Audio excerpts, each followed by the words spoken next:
사랑하고 축복합니다. 반갑습니다. 눈으로 날이 많이 따뜻해졌습니다. 우리 가정에서도 또 함께 예배드리는 여러분들 사랑하고 축복합니다. 예수 믿는 사람을 제가 주로 자주 만나기도 하지만 믿지 않는 사람을 만날 때 이제 가끔 이렇게 저한테 질문하는 게 천국이 진짜 있습니까?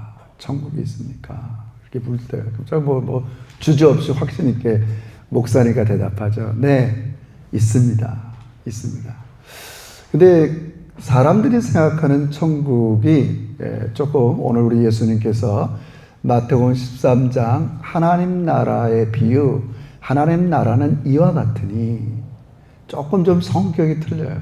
그러니까 하나님께서, 우리 예수님께서 계속 강조하신 천국은 죽어서 들어가는 천국을 지금 많이 얘기하는 게 아닙니다. 물론 그건 중요해요. 물론 우리가 마지막 새하늘과 새 땅에 들어가서 영원토록 하나님과 사는 건 너무 중요하고 그 마지막은 중요하지만 그것은 우리가 이 땅에 살면서 그것만 갖고 있으면 우리는 신앙생활에 반도 제대로 하는 게 아닙니다. 지금 왜 그러냐면 지금 예수님께서 계속 마태복음 13장 마태복음을 통해서 계속 가르치는 하나님 나라는 죽어서 가는 천국을 지금 계속 말씀하는 건 아니에요. 지금 여기서 우리가 누리고 다스림을 받아야 될 천국을 말씀하는 거예요. 그러니까 우리 그 영어 성경에 보면 우리 주기도문에도 하늘에 계신 우리 아버지, 하늘나라, 이거를 보통 일반 우리 영어권 사람들이 얘기하는 하늘, 스카이라고 번역하지 않아요. 스카이. 자꾸 스카이 하니까 무슨 연세대, 고려대, 서울대 스카이, 이런 게 아니에요. 스카이. 이런 하늘을 얘기하는 게 아닙니다. 이 하나님 나라, 하늘에 계신 우리 아버지, 영어 성경에는 헤브루로 번역하고 있어요. 그 왜 그러냐면, 하나님은 영이시기 때문에 어느 한 장소에 어디에 거한다 이렇게 전지하기가 어려워요. 우리는 지금 오늘 육체를 갖고 있기 때문에 우리 성도들이 둘 중에 하나를 선택한단 말이에요. 가정의 몸이 있든지 예배당의 몸이 있어요. 그렇죠? 이렇게 장소에 제한이 된단 말이에요. 근데 하나님께서는 장소에 제한이 되질 않아요. 그래서 우리가 하늘에 계시다는 건 스카이에 있다는 그런 말이 아니에요. 장소와 상관없이 항상 여러분에게 계신다. 그런 거를 은유적으로 그냥 하늘이라고 얘기할 수밖에 없어요. 이해하시겠어요? 우리 잘 개념을 정리해야 돼요. 왜냐하면 예수님이 계속 이 말씀을 죽어서 가는 천국을 얘기하는 게 아니라 계속 이 말씀을 많이 하고 있기 때문에 그래요. 이 마태복음 13장 마지막에 8번이나 천국은 이와 같으니. 그것은 하나님이 계시는 곳, 하나님이 계시는 곳이 하늘이에요. 그게 저 멀리 있는 게 아니라 그런 영적 세계에서 오늘도 여러분 예배 가운데 계시고 여러분의 일상에 계신단 말이에요. 거기까지는 우리가 거기까지는 됐어요. 그럼 나라는 뭐예요? 나라의 가장 중요한 건 제가 많이 강조했지만 주권이에요. 권리라고요. 주권. 그러니까 이 두 가지를 합하면 하늘나라, 하나님이 다스리는 영역, 하나님의 주권. 예수님 자꾸 이걸 지금 많이 가르치는 거예요. 죽어서 가는 천국이 아니라 지금 여러분이 어디에서든지 하나님이 다스리는 곳. 그게 하늘나라인 거 여러분 잘 이해하시길 주의 이름으로 축원합니다. 지금 그 얘기를 많이 가르치신단 말이에요. 그래서 오늘도 이 마지막 비유의 절정, 하나님 나라는 이와 같은데 이렇게 얘기하고 있어요. 천국은 마치 감추인 보화 같으니. 천국을 어떤 대상으로 비유하냐면 감추인 보화. 대상이야, 대상. 우리가 추구해야 할 대상. 성경에서는 먼저 그의 나라 이렇게 직접적으로 얘기하지만 비유로는 내가 추구할 대상, 그걸 비유로 감추인 보물이다. 너희가 이 땅에 살아가는 동안 추구해야 될 길인데 성경에는 먼저 그의 나라 의를 구하라 이렇게 이 개념적으로 설명하지만 오늘 비유에서는 너희가 추구할 대상을 하나의 비유로 얘기해요. 그게 뭐예요? 감추인 보화 같아. 감추어졌지만 그것을 너희의 보물로 삼아라. 이 얘기를 하고 계시는 거예요. 하나님 나라를. 이 얘기를 하고 계시는 거예요. 그러니까 이 말은 뭐예요? 실제로 많은 사람들이 신앙생활을 하지만 지금 여기서 하나님의 나라를 누리지 못하는 경우가 많기 때문에 이 말씀을 드리는 거예요. 그래서 이렇게 비유하시면서 그냥 순수하게 뭐 제가 이 설교를 꽤 많이 드린 것 같아서 배경은 좀 설명을 좀 덜 하기로 하고 이 비유에서 예수님 먼저 이렇게 얘기합니다. 천국은 마치 감추인 보화 같으니 사람이 이를 발견했어요. 감춰졌어요. 하나님도 감춰졌고 하나님의 나라도 눈에 보이지 않아요. 근데 우린 발견했어요.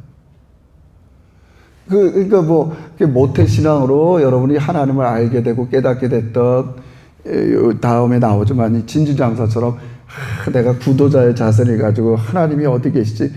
이건 뭐 어떤 사람이 어떻게 예수를 믿었는지 우리는 잘 알 수는 없어요. 다 하나님 각자에게 가장 적합한 방식으로 나타나요. 하여튼 그 은혜죠. 발견, 어떤 면에서는 발견되어진 거죠. 하나님. 여러분이 하나님의 나라를 발견된 사람이 갖고 있는 이 신앙의 정서 하나가 뭐냐면 기쁨이라는 거예요. 야, 이걸 내가 발견했어. 이걸 발견했어. 저는 뭐 이렇게 개인적으로 이렇게 성경을 이렇게 자주 보고 설교하면서 제가 많이 이렇게 발견한 기쁨의 하나가 뭐냐? 나를 존재케 하신 분이 하나님이라.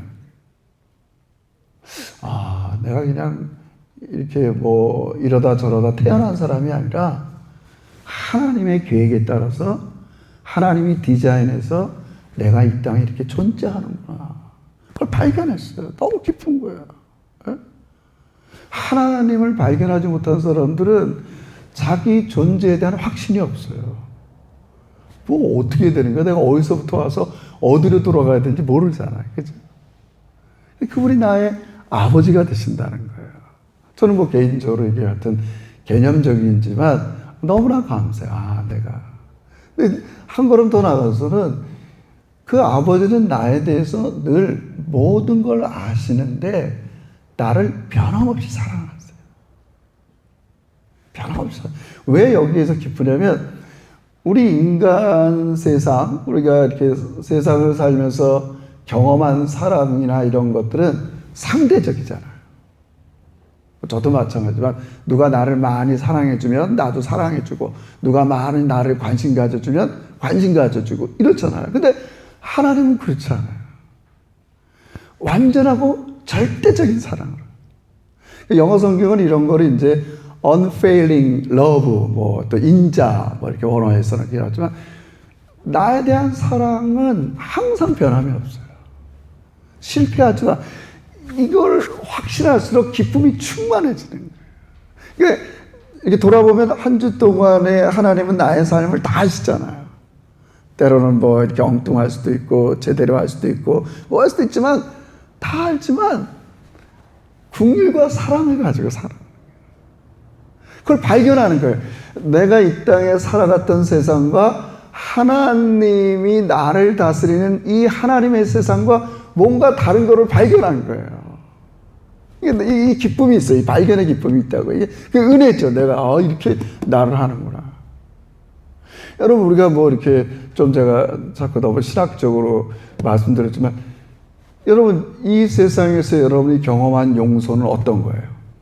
보통 이 세상이 나를 용서한다. 어떤 사람이에요?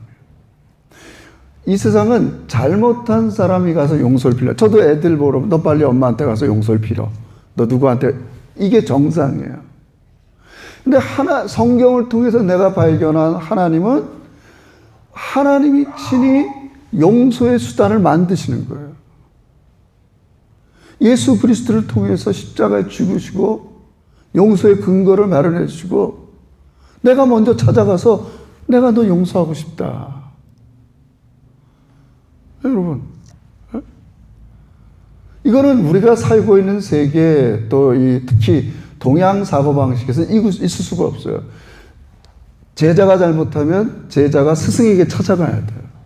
자식이 잘못하면 부모에게 찾아가서, 이게 정상이라고. 이게 나쁘다는 게 아니에요. 이게 이 세상 살아가는 정상적인 방법이에요. 근데 하나님은 친히 당신이 먼저 찾아오셔서 내가 너 용서해 주겠다. 난 너를 다 알죠. 여러분, 진짜 우리가 인간 세상에서 저 사람에 대해서 모든 걸 아는데 사랑한다는 게 얼마나 어려워요. 그렇잖아요. 몰랐을 때는 사랑하는데 그걸 다 알았어요. 그 사랑이 됩니까? 근데 하나님의 나라는 그렇게 우리를 다스려가는 거예요. 변함없이 완전한 사랑을 가지고 우리 한 주간의 삶의 모든 걸 다 하시면서 항상 불쌍히 여기는 거예요. 여러분, 저는 이제 우리가 마태복음 할 때 계속 제가 강조해요. 많이 됐지만, 이 국률, great compassion. 예수님은 어쩜 이렇게 국률을 여길까? 저도 약간 이런 거예요, 여러분. 예수님이 이 땅에 와서 지금도 만약에 여러분이 뭐 좀 여러 가지 문제로 스트레스를 받는다, 뭐 생활의 염려, 뭐 애들 문제 이런 거, 뭐 또 질병 염려한다. 불쌍히 여기죠. 근데 예수님은 얼마나 더 멀리 보시냐면, 만약에 그들이 하나님을 몰라서 나중에 하나님의 이 지옥불의 심판을 어떻게 견딜까? 여러분 이해하시겠어요? 불쌍한 거예요. 아니, 어떤 사람이 지금 질병과 이런 걸 견디지 못해요. 막 이 세상에서 지금 이것도 못 견디는 얘가 나중에 하나님의 진노의 심판을 어떻게 견디겠냔 말이에요. 불쌍한 거예요. 그를 건져내지 않을 수가 없는 거예요. 아니, 이 세상에 별의별 여러 가지 일로 통해서 요새 가난한 사람도 없지만 다 비교해서 그렇지.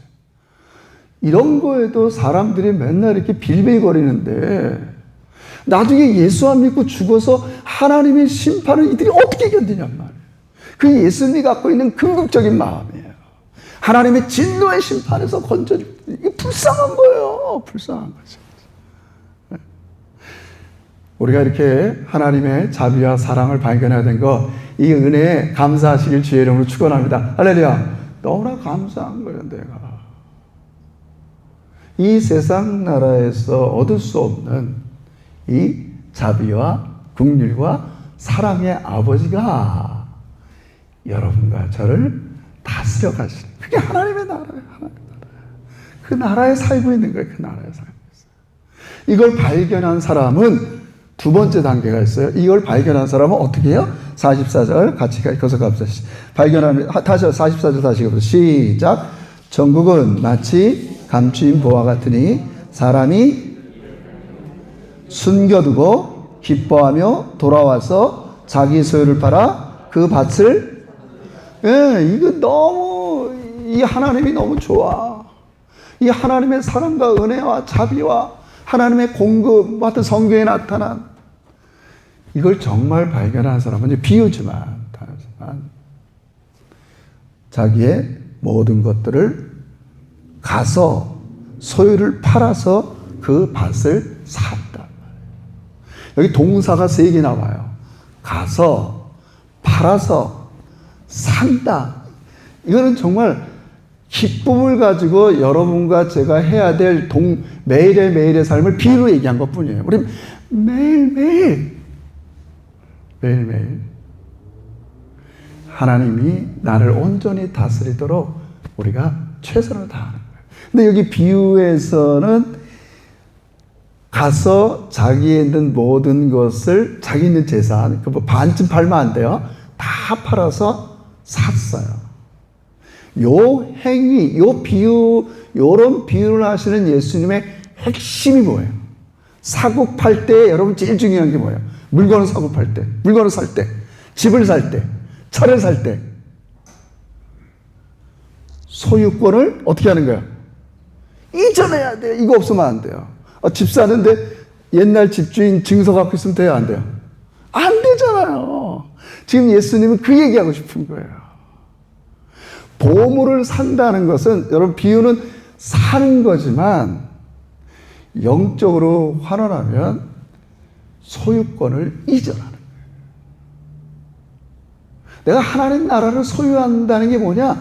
완전히 소유하려면 내 소유를 하나님께 이전하는 거란 말이에요. 이걸 잊으면 안 돼요.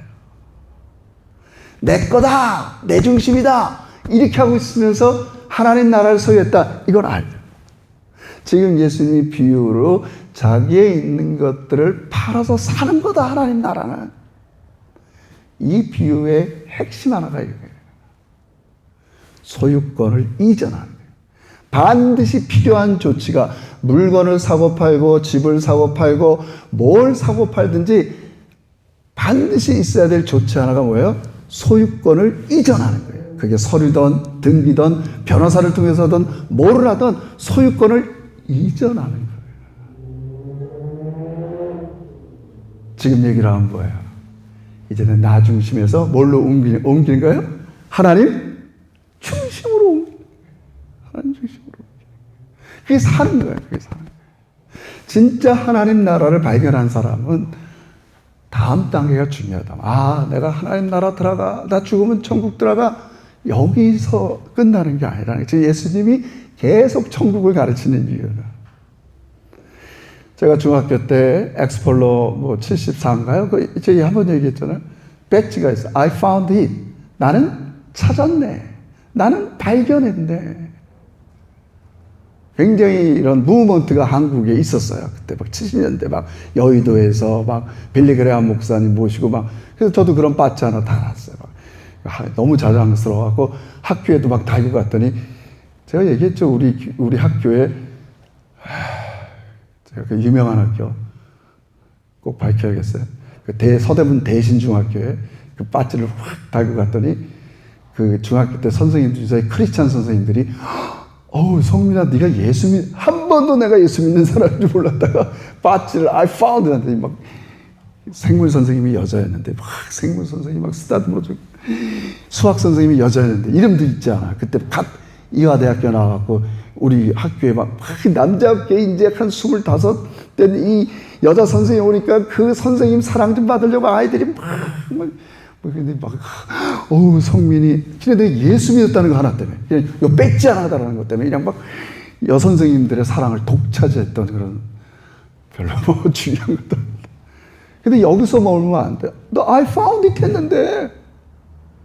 그 다음에 단계가 뭐라고요? 이제는 사야지. 네가 발견한 걸 사야지. 사는 걸 뭐라고 그랬어요? 내가 소유한다는 건 내 중심에서 하나님 중심으로 소유권을 이전하는 거예요. 여러분, 이 개념을 우리가 잘 이해해야 돼요. 제가 너무 이렇게 컨셉처럼, 이렇게 이론적으로만 개념을 정리해서 죄송해요. 그래도 하여튼 중요한 건, 예수님이 이 비유의 핵심이 뭐냐? 이런 사고 파는 행위에서 가장 중요한 핵심은, 이제는 네가 세상 나라, 사람의 나라에서는 네가 중심이고, 광고나 부모나 선생님이나 세상에 네가 중심이다, 네가 원하는 대로 이렇게 살았지만, 이제는 하나님이 중심이 되는 나라에 들어왔다는 거예요. 할렐루야! 하나님이 중심이 되는 나라로 여러분 이전했다는 걸 믿으시길 주의 이름으로 축원합니다. 원래 여러분의 집이 그게 아니었어요. 이게 우리가 하나님 나라를 소유하는 조건이에요. 팔아야 돼. 많은 그리스도인들이 아직도 자기 인생의 소유권을 하나님께 이전하지 못할 때가 많아. 어떤 부분은 이전했지만 아직도 다 팔지 못했어요. 다 팔지 못했어요. 부분은 남겨둔다는 거예요. 그러면 하나님께서 우리 삶을 다스리질 않으세요. 하나님께서 온전하게 충만하게 다스리는 완전한 소유권을 하나님께 이전해 드리는, 하나님 중심으로. 여러분, 이거 우리 인간이 이게 왜 어렵냐면, 우리 시온이 이렇게 모든 아이들, 인간들은 이 태생적으로 자기가 원하는 거 안 하면 막 땡깡 피잖아요. 막 발 동동 구르고 자빠지고, 어떤 애들은 막, 인간은 오래전서부터 그렇게 태생을 자기 중심으로 갖고 태어났잖아요. 그렇죠? 그리고 이 땅 살아가는 동안도 계속 그렇게 교육을 받아왔고, 그런 우리들이 이제는 소유권을 이전하는 거예요. 다 파는 거예요. 내가 세상 나라에 살고 있지만 나는 이제 하나님 나라를 발견하고 하나님의 온전한 사랑과 온전한 공급과 하나님의 능력으로 살아가는 사람이기에 나는 이제 하나님 중심으로 살아가겠다. 하나님 중심.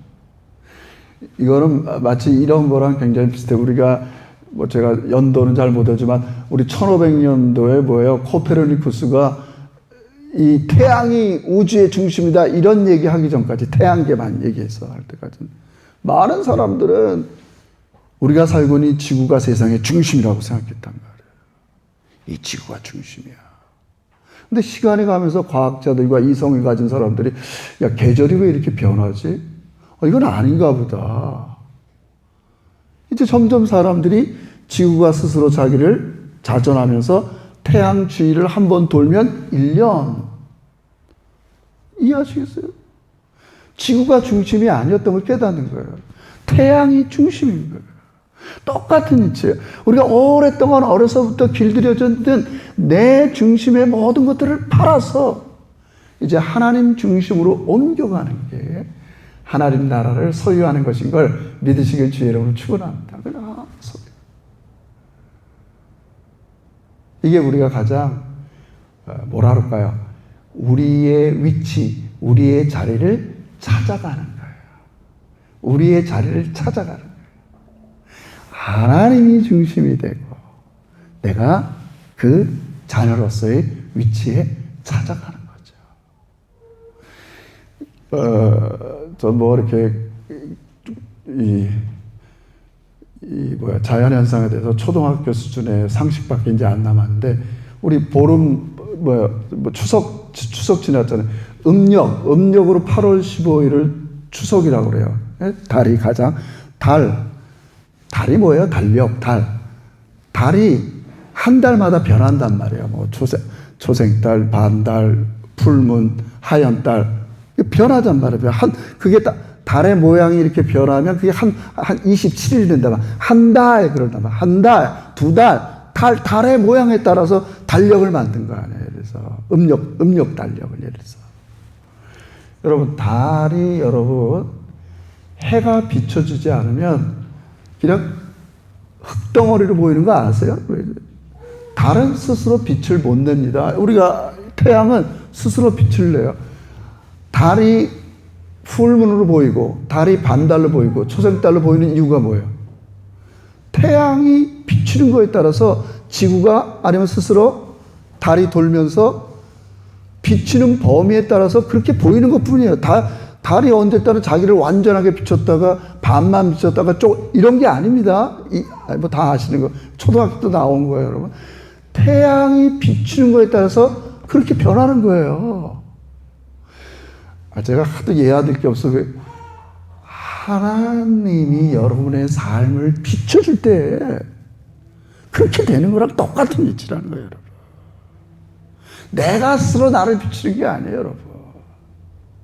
내가 하나님 중심으로 살고 하나님 뜻대로 살아갈 때 하나님이 나를 비춰줘야 내가 우리끼리 얘기하면 내가 하나님을 즐거워하고 하나님께 영광 돌리는 삶을 살 때 내가 영광스러워지는 거야. 할렐루야. 똑같은 이치야, 똑같은 게. 내가 나를 위로 살고 내 뜻대로 살고 내 중심으로 살면 우린 점점 빛을 잃고요. 그냥 죽은 그림자에 불과해요. 그 뜻이에요, 그 뜻이에요. 소유를 판다는 것이에요. 하나님 나라를 소유한다는 이런 거예요. 그래서 제가 막 진짜 많이 고민했어요. 하나님 뭐 이론적인 정의 말고 이거를 좀 이렇게 조작이라는 거 뭐죠?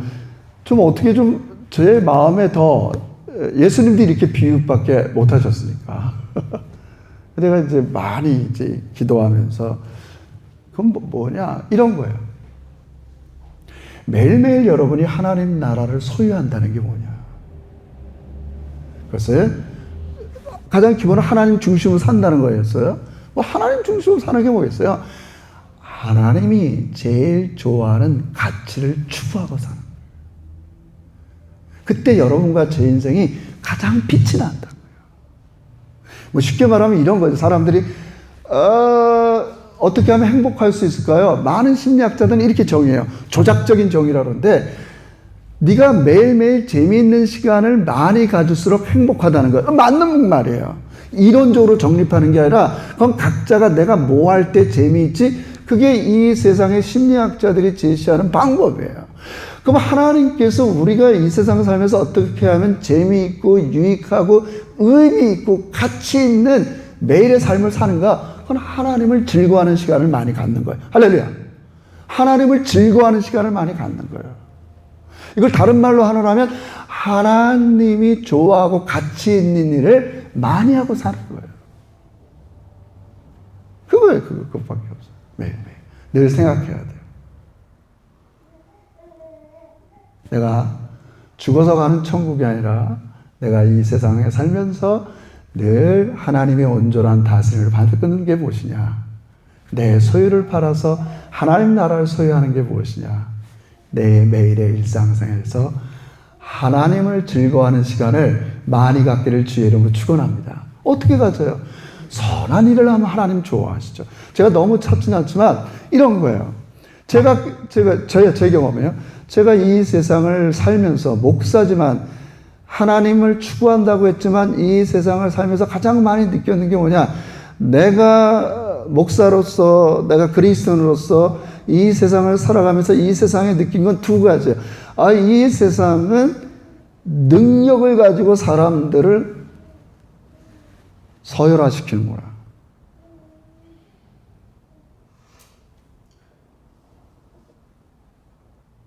능력을 봐요. 근데 이 가치가 내가 예수 믿고 목사가 돼도 똑같이 들어오면 나는 행복하지 않아요. 교회의 크기, 수, 능력, 네? 똑같은 거예요. 이 세상은 이렇게 하는데 하나님 나라를 소유한 교회나 그리스도인도 자칫 여기에 계속 머물 수 있겠구나. 제가 그걸 많이 깨달은 거예요. 네? 세상은 이 사람들을 판단할 때 다른 걸로 판단하지 않아요.